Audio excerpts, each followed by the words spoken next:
Bonjour à toutes et à tous et bienvenue pour cette vidéo d'avis, d'analyse et de théorie sur Loki épisode 3. Et bien sûr, si vous voulez profiter de Loki, de Raya, de Lucas et que sais-je sur Disney+, je vous invite à vous abonner au service en passant par le lien que vous trouverez en description de la vidéo, puisque cela contribuera à soutenir la chaîne au passage. Merci d'avance.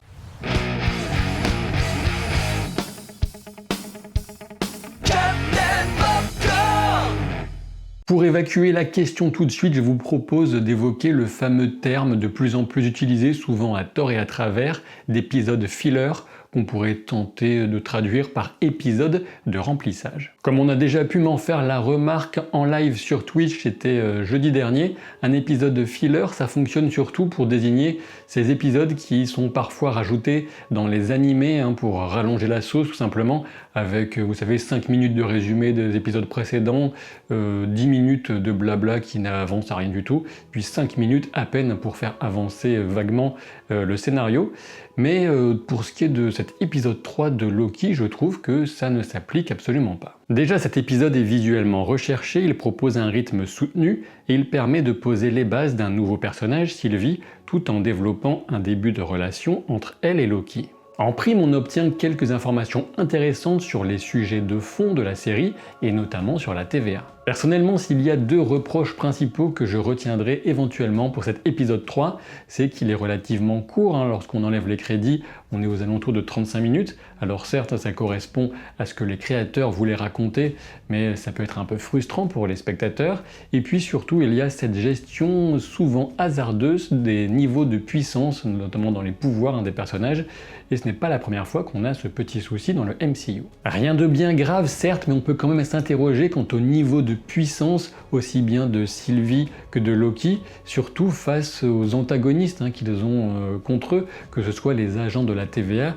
ou encore les gardes de l'Amantis 1. En effet, si ces soldats ont, admettons, un niveau d'humains normaux, on a quand même un petit souci de cohérence alors que Loki était capable de largement tenir tête à Captain America dans un affrontement physique durant le premier film Avengers. L'Amantis 1 étant proche de l'espace Kree, on pourrait se poser des questions, mais les Kree à la peau blanche sont souvent associés, dans la société Kree, à de hautes fonctions, ce qui ne colle pas vraiment avec ses gardes. Bien évidemment, on peut parfaitement faire le choix de fermer les yeux, de ne pas faire attention à ce type de petits détails, c'est loin de représenter l'essentiel de la série. Et je sais pourtant que cela fera tiquer certains spectateurs attentifs à la cohérence, alors même que le combat contre le grand terrien de l'hypermarché du futur avait déjà de quoi faire se lever certains sourcils.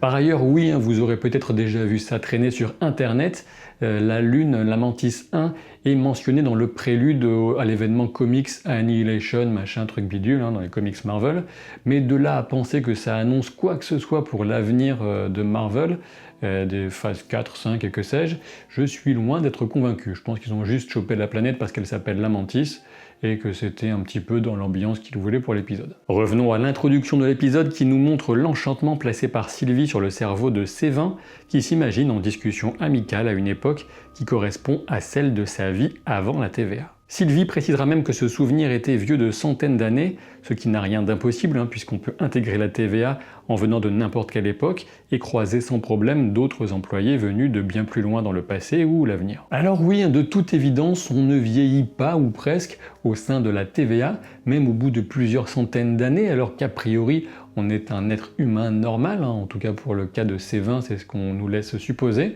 et ça pousse forcément à s'interroger puisque Janet Van Dyne, notamment dans Ant-Man and the Wasp, avait bien vieilli, elle, durant son long séjour au sein du Royaume Quantique. Comme on pouvait le supposer, diversion de Sylvie avec l'intention d'attaquer les Gardiens du Temps, quelques combats acrobatiques plus tard, et à cause de Loki et de Renslayer, le plan que Sylvie prépare depuis des années semble tomber à l'eau. Dans ce face-à-face entre Sylvie et la juge Ravonna Renslayer, difficile de deviner avec exactitude les motivations de cette dernière. Est-ce qu'elle voue une loyauté sans faille aux Gardiens du Temps, ou est-ce qu'elle cherche plutôt à protéger un secret essentiel?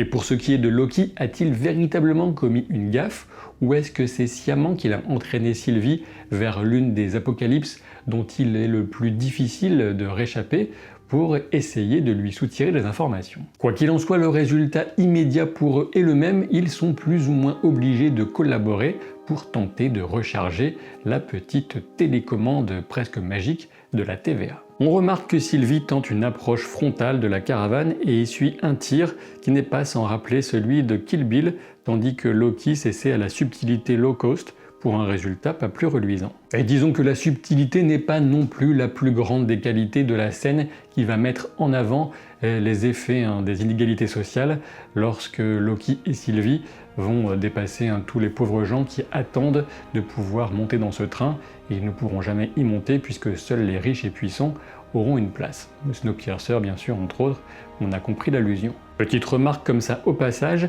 le costume de garde donne un petit peu une tête d'oiseau à Loki je trouve, je sais pas s'il y a un message caché là-dedans. La discussion en wagon-restaurant nous permet d'en savoir un peu plus sur Sylvie et même Loki, puisqu'on le découvre bisexuel. C'était une révélation assez importante, notamment pour la réalisatrice Kate Herron, qui en a parlé sur Twitter, puisque cela renvoie un peu à son histoire personnelle.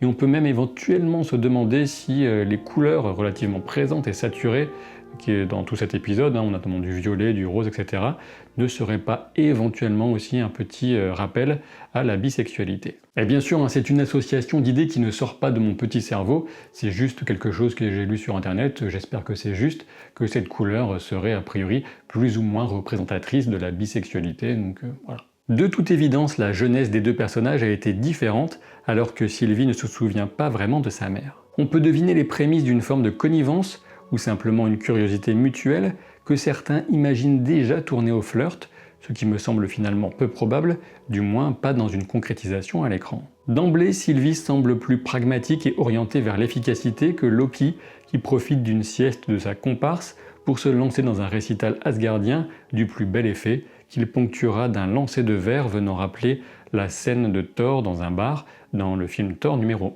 1. Et évidemment tout ça tourne à la baston, pendant laquelle Sylvie utilise sa corne comme une arme, à l'image de ce qu'avait fait Loki dans Thor Ragnarok. On découvre au passage que Loki est capable de projeter des adversaires avec des salves de magie verte, mais de toute évidence, ce coup de folie, c'est la porte ouverte à toutes les fenêtres. Désolé. Avec son discours, Loki prouve toutefois qu'il sait aussi être persévérant, et leur marche jusqu'à la ville les emmène dans un décor d'inspiration cyberpunk, d'autant plus que la scène se déroule, rappelons-le, en 2077. J'ai trouvé les différents plans séquences dans la ville très agréables à suivre et l'ambiance vraiment réussie dans la mesure où je me sentais ailleurs avec eux. Alors oui, certains reprochent un petit côté cinématique de jeux vidéo, on ne craint pas pour eux, on sait qu'on regarde du mouvement chorégraphié, mais moi l'effort d'ensemble m'a semblé plus qu'appréciable. Et lorsque Loki semble carrément remettre une tour en place par pure télékinésie, on peut se demander quelles sont vraiment les limites de son pouvoir, puisqu'il n'avait jamais exprimé un tel niveau de puissance auparavant, pas avec un objet aussi massif tout du moins. L'explosion de la navette sous l'impact d'une météorite rappelle un peu le feu d'artifice que Loki faisait danser dans sa main, et nous voilà sur un cliffhanger de plus. Dans l'ensemble, Sylvie me semble déjà suffisamment différente de Loki pour devenir une figure intéressante et à part entière du MCU pour la suite, reste à voir comment le personnage se développe dans les 3 derniers épisodes. On peut souligner au passage que les chansons, notamment celles choisies au début pour la scène avec Sévin, mais aussi pour ensuite, avec tout ce déroulement sur Lamentis 1, correspondent vraiment pas mal à l'action entre les paroles des chansons et ce qu'on voit dans l'épisode. Ce n'est pas la première fois qu'une série Marvel le fait d'ailleurs. Et puis aussi on remarque que le générique de fin de cet épisode a été modifié pour ajouter des photos sur lesquelles on va voir Sylvie notamment. Bon, c'est pas tout ça, il est temps de pousser la réflexion un petit peu plus loin et d'en venir aux théories. Si vous me laissez déjà pauvre fou, eh bien je vous invite à vous exprimer en commentaire pour dire ce que vous avez pensé de cet épisode, puis ça aide aussi au référencement de la vidéo, je ne vous le cache pas, et puis pensez à vous abonner à la chaîne si vous ne l'avez pas encore fait. Si jamais ce t-shirt vous plaît aussi, vous le trouverez en description de la vidéo, et c'est bon, j'ai fini mon petit argumentaire. Commençons par un mot rapide sur le niveau de réalité, de crédit qu'on peut attribuer à ce qu'on voit dans cet épisode. S'agit-il d'une manipulation menée par Loki pour soutirer des informations à Sylvie? Eh bien pour être très clair, de prime abord, et je peux me tromper bien sûr, mais je ne pense pas. Je pense qu'il a vraiment gaffé, et que même s'il a compris ensuite qu'il pourrait en profiter pour soutirer des informations à Sylvie, eh bien voilà, il a profité de la situation, mais que tout ça n'était pas prémédité, ça m'étonnerait en tout cas. Et peut-être que vous avez vu cette théorie traîner sur internet, mais je ne pense pas non plus, même pas du tout, que Loki est resté en possession d'une pierre d'infinité du temps, et qu'il l'aurait utilisée pour faire remonter la tour qui menaçait de s'effondrer sur eux. Je pense tout simplement qu'il a utilisé de la télékinésie de façon plus puissante que ce qu'on avait l'habitude de voir pour ce personnage. Je suppose qu'on en aura le cœur net sur tous ces éléments dès le prochain épisode, le 4e, et je pense aussi que la façon pour Sylvie et Loki de se sortir de ce mauvais pas, ce sera tout simplement les agents de la TVA qui viendront les arrêter, assez simple. Poursuivons maintenant les théories en évoquant les variants, un vaste sujet puisqu'il concerne tout le monde, ou presque. Commençons par Sylvie, et de mon point de vue, il n'y a pas de grande question à se poser, elle est bel et bien une variante de Loki, avec un vécu très différent du Loki que nous connaissons depuis un moment. Et à ce sujet, il est inexact de l'appeler Lady Loki, c'est à la limite insultant presque, et même s'il est en partie inspiré de Sylvie Lushton, personnage de comics que j'ai évoqué la semaine dernière, elle est bel et bien Sylvie Lofedotir, ou Sylvie tout court, comme elle l'a décidé. Toutefois, je reviendrai à elle, à Sylvie, et à son aversion à se faire appeler Loki, lorsque je parlerai des secrets qui se cachent potentiellement derrière la porte des gardiens du temps. Continuons sur les variants, puisqu'on a la confirmation que tous les agents de la TVA en sont tous ou presque. Je ne sais pas si Ravonna Renslayer est une variante, c'est possible, mais à la différence des autres, je pense qu'elle en a parfaitement conscience si c'est le cas. Même si, comme vous le savez, l'introduction de Kang dans la série Loki me plairait personnellement, on peut aussi parfaitement se passer de Kang pour expliquer les différents indices qu'on avait eus à l'écran lors des entrevues entre Ravonna Renslayer et Mobius. Initialement, je voulais éviter une extrapolation qui me semblait vraiment trop basique, mais bon, dans les comics déjà, Mobius existe en un nombre de versions potentiellement illimité. En effet, il est un clone. Et clairement, cette idée a parfaitement pu alimenter les scénaristes de la série, à la différence notable que, contrairement aux comics, le Mobius de la série n'aurait pas du tout conscience qu'il y a des tas de variants de lui, et même que potentiellement tous les analystes de la TVA sont des Mobius. Les taches rondes laissées par les Verts seraient simplement celles d'autres Mobius, et la boule à neige comme le stylo aurait été offert à Renslayer par d'autres Mobius. Quant à expliquer pourquoi tous ces Mobius ne se croisent jamais entre eux alors qu'ils sont au sein de la TVA depuis des centaines, des milliers d'années, que sais-je, difficile de l'expliquer vraiment, mais on a pu apercevoir avec Loki, par la fenêtre en quelque sorte, que la TVA c'est totalement immense, donc peut-être qu'ils sont tout simplement séparés entre des unités, des bâtiments différents. Pour le moment, je n'abandonne pas totalement l'idée d'un teasing au moins de Kang le Conquérant dans cette série Loki, ça me ferait toujours très plaisir, mais comme je le disais dès mon analyse du premier épisode,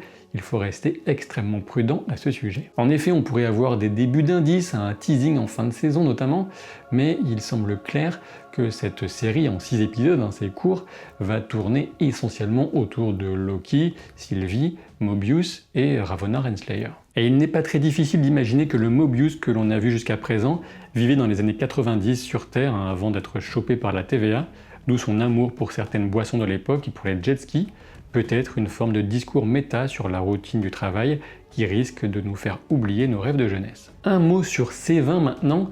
La semaine dernière, j'imaginais qu'elle faisait partie d'un plan en 2 coups de Sylvie pour déstabiliser la TVA de l'intérieur, mais de toute évidence, Sylvie n'a pas compris l'impact que pourrait avoir la révélation auprès des agents de la TVA qu'ils sont tous des variants. Pourtant, faut pas franchement être un génie pour l'imaginer, mais admettons. Ceci dit, maintenant que C20 a rejoint la TVA et qu'elle a pris conscience que l'enchantement de Sylvie utilisait une mémoire réelle, je pense qu'on verra l'impact qu'elle aura de l'intérieur sur la stabilité de cet énorme mensonge qu'est la TVA. Attention toutefois, énorme mensonge ne signifie pas pour autant que tout est faux. C'est justement ce qui sera intéressant dans la révélation à venir, démêler le vrai du faux dans la propagande de la TVA. Je pense que la fameuse guerre du multivers entre les champions des différentes lignes de temps a déjà eu lieu et qu'elle risque en effet de se reproduire, ce dont on aura les prémices dans le prochain Spider-Man et la confirmation dans Doctor Strange numéro 2. La question, toujours la même qui vient naturellement ensuite, concerne les fameux gardiens du temps. Qui sont-ils et que cachent-ils? Alors il est possible que ces entités existent bel et bien, mais je doute fort qu'elles soient encore à la tête de la TVA si elles y ont jamais été. Et oui, je pense qu'on pourrait avoir une autre situation du type Magicien d'Oz, auquel on avait déjà quelques références dans WandaVision. Dans Loki, il me semble qu'il n'y a que 2 explications qui seraient intéressantes et pertinentes pour savoir qui est ce fameux Magicien d'Oz qui se fait passer pour les gardiens du temps. La première solution, c'est bien sûr Kang le Conquérant, une des variations de Kang, peu importe. Et l'autre solution, c'est un Loki plus ancien, plus puissant et plus cynique. Dans un cas, on aurait bien sûr Jonathan Majors en Kang le Conquérant, même s'il a répondu qu'il n'était pas du tout dans la série Loki quand on lui a posé directement la question, on ne peut jamais être sûr. Et dans l'autre cas, celui d'un Loki ancien, cynique et puissant, on aurait bien sûr l'acteur Richard E. Grant, dont on sait qu'il est au casting de Loki, mais dont on ignore toujours le rôle. Et c'est justement ici que pourrait venir jouer le rejet qu'exprime Sylvie par rapport au fait qu'on l'appelle Loki. Peut-être qu'elle a déjà rencontré ce fameux magicien d'Oz, cet ancien Loki qui cherche à diriger le multivers à son profit, et qu'à partir de cette rencontre et de l'animosité qu'elle peut nourrir à l'encontre de ce Loki, eh bien elle a décidé que ce prénom n'était plus pour elle. Et ce n'est pas tout, puisque 2 pistes d'indices de raisonnement viennent soutenir cette hypothèse selon laquelle on aurait un Loki derrière la porte des gardiens du temps. Première piste, premier raisonnement, on sait que le Loki qu'on connaît a eu pour idée, quasiment tout de suite lorsqu'il a découvert le fonctionnement de la TVA, de rencontrer les gardiens du temps pour prendre leur place. De là à imaginer qu'un ancien Loki a eu la même idée et lui y est parvenu, il n'y a qu'un pas. Le deuxième indice, c'est la récurrence des variants Loki dans les problèmes de la TVA. Apparemment, Loki est un problème bien connu des agents. Alors, tous ces Loki seraient-ils des champions du chaos? Une façon pour l'univers de tenter de s'affranchir d'un ordre artificiel imposé par un Loki en particulier.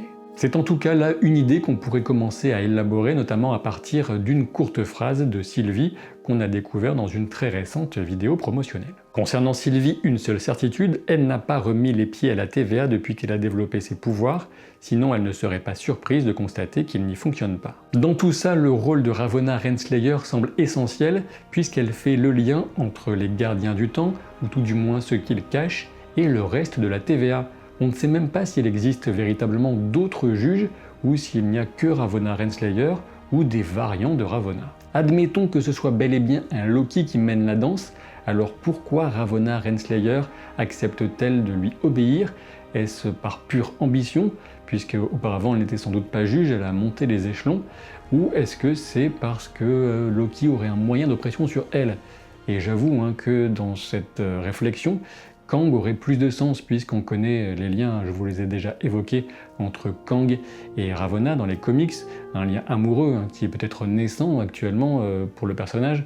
Dans le MCU, on n'en sait rien, mais voilà, tout ça, ça reste à découvrir et j'aimerais bien savoir. Si je cherche un moment à me faire l'avocat du diable, si j'ose dire, sans parler de Mephisto, mais on pourrait toujours imaginer que Richard E. Grant joue le rôle d'Immortus, à savoir une version future, en résumé, de Kang le Conquérant. Après tout, la différence de couleur de peau entre lui et Jonathan Majors, ce n'est rien du tout, sachant qu'on a vu des variants de Loki, Troll, etc. Donc couleur de peau, c'est un détail biologique. Mais alors, est-ce que ça aurait du sens d'être allé chercher un acteur britannique comme Richard E. Grant, alors que justement on l'imagine beaucoup plus facilement en version vieillissante du Loki qu'on connaît?